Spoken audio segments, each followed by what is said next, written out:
You know, it can be very frustrating to be a gamer in the modern era. Whether it's design decisions like padding out a game with busy work and endless grinding to unlock stuff, or corporate decisions like microtransactions, the tendency to release broken games to fix later, requiring single-player games to be online, and all the related problems that DRM creates. But that's not why I'm here today. It's easy to focus on the negatives that paint a grim picture, but instead, I'd like to point out some key areas of modern gaming that I actually enjoy. Some of which we take for granted that just wasn't a thing in earlier generations. The Sega Genesis has blast processing. Super Nintendo doesn't. So what's blast processing do? You know, there was a certain charm to having deep dive discussions about the technology powering older game systems and their limits. While the hardware of today's consoles and PCs are much more alike than they are different, there's no denying that the power of today's tech makes gaming convenient and accessible. Have you ever had a memory card go bad? It doesn't just wipe the save for the game you're playing right now, but the saves to every other game that was saved on it. Yeah! I'm glad that's not a thing anymore. Cloud saves and automatic backups make this all but a distant memory. It is of course still possible for bad things to happen, but it's rare and often much less catastrophic than the latter situation. Cloud gaming has taken the place of video game rentals, except it's way better given the selection of titles available. Not to mention, you can play those games on more devices than just your home console, depending on the service. And you know, no late fees or midnight drop-offs because you forgot to return the game. Digital storefronts mean there's no standing in line at your local big box store when there's some high-profile release. You might have to wait a bit to install it, but you didn't exactly have to drive somewhere to get it. On the topic of digital storefronts, games can be so cheap these days, and you can fill your libraries with such an enormous backlog that you might forget you bought them in the first place. That did not happen before the modern era. Like, nobody just had Nintendo 64 cards laying around that they'd never touched. I have games in my Steam library I don't think I've ever even installed.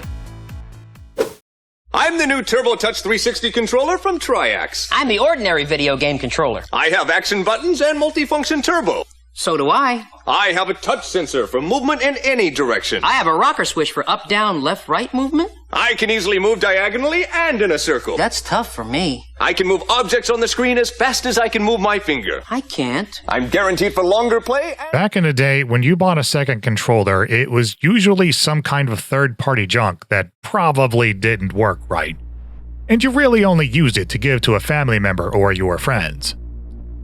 But today, third-party hardware is just about as good, or better in some cases, as the first-party stuff. We've got controllers just for fighting games, controllers for your phone, controllers with macros. We even have new controllers that look like old controllers. It's so cool. And it's not just controllers. There are all kinds of accessories to kit out your gaming setup exactly the way you want. Adapters and converters can help you get around tricky situations or extend the life of older gear. The advent of streaming has brought the world of broadcasting to games as well, like microphones, lighting, and cameras. Gaming is so popular now that you actually have to be careful that what you're buying isn't just a regular thing that they slapped a gaming label on. Various audio products, smartphones, and even network routers can have flashy marketing attached to it that might not actually contribute to the gaming experience beyond an aesthetic. But if you're able to sort through all the marketing hype, you can find some legitimately cool stuff.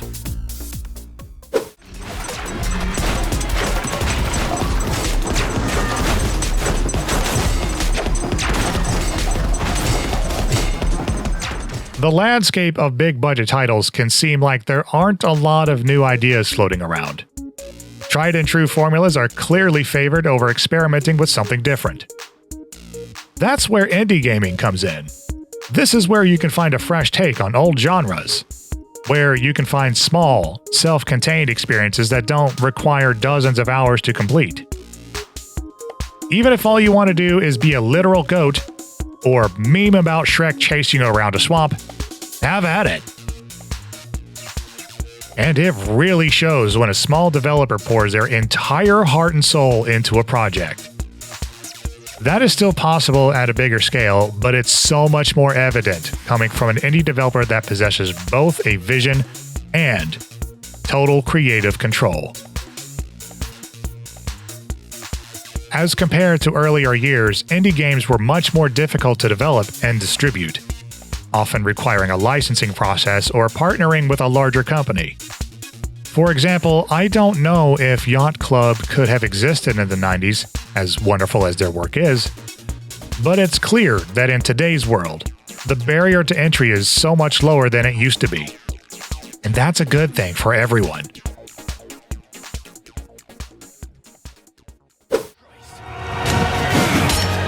What's gonna happen to me? Sorry! Bad traffic!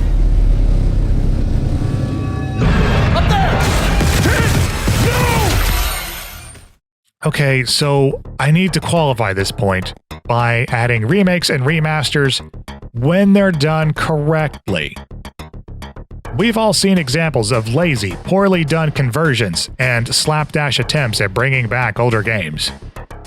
All they want is something to make them more money, some product. Don't worry, they'll get their product.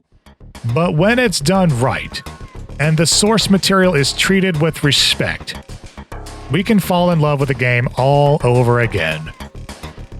Some easy examples to point out would be the recent remake of Dead Space and the Night Dive remasters of Rise of the Triad and Quake 2. Remakes have an opportunity to realize artistic visions that might have run into technological limitations before, or fix some things that maybe didn't work so well in hindsight. Remasters can not only make older games relevant again, but bring to the table much-needed quality-of-life updates. Rise of the Triad, for example, was designed for Microsoft DOS and is a pain for the novice to get running. Source ports have tried valiantly to make the game playable on modern systems, but they all have a number of issues. The remaster fixes every bit of it while adding in new features like alternate audio and a ton of QOL. Remakes and remasters can illustrate the fact that just because a game has some age on it doesn't mean you should miss out.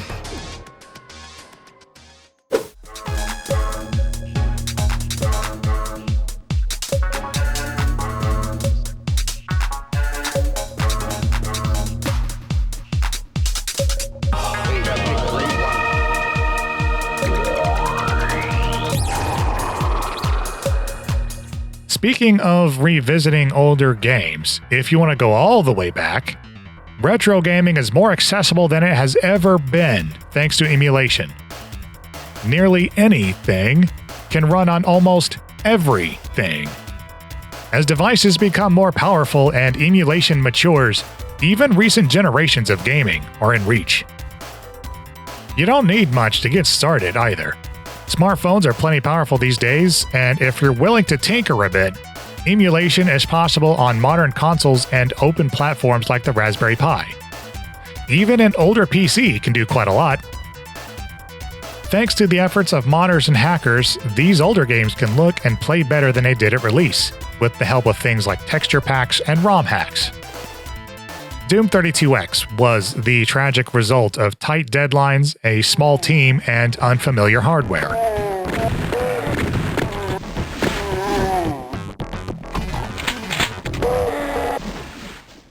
But Doom 32X Resurrection brings the game up to a potential that rivals more advanced consoles.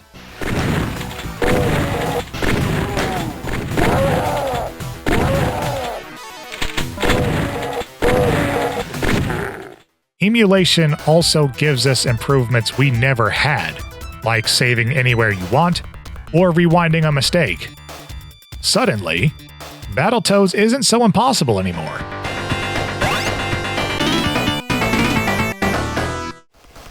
Retro gaming is bigger than ever, and entire marketplaces have sprung up like Stone Age Gamer, Rondo Products, and Retro Gaming Cables.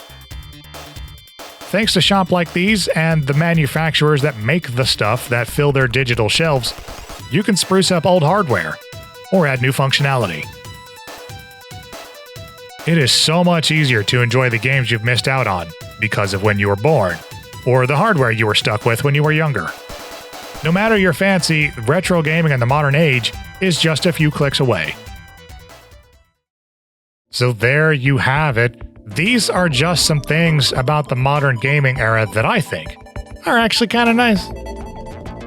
There's a lot of bad news out there, and it can be easy to forget the things that make gaming such a passionate community. So how about it? What about the modern era do you think is really, really cool? For now, I've been Tom from Mr. Game Fight Club, and I'll see you in the next one. Toodles!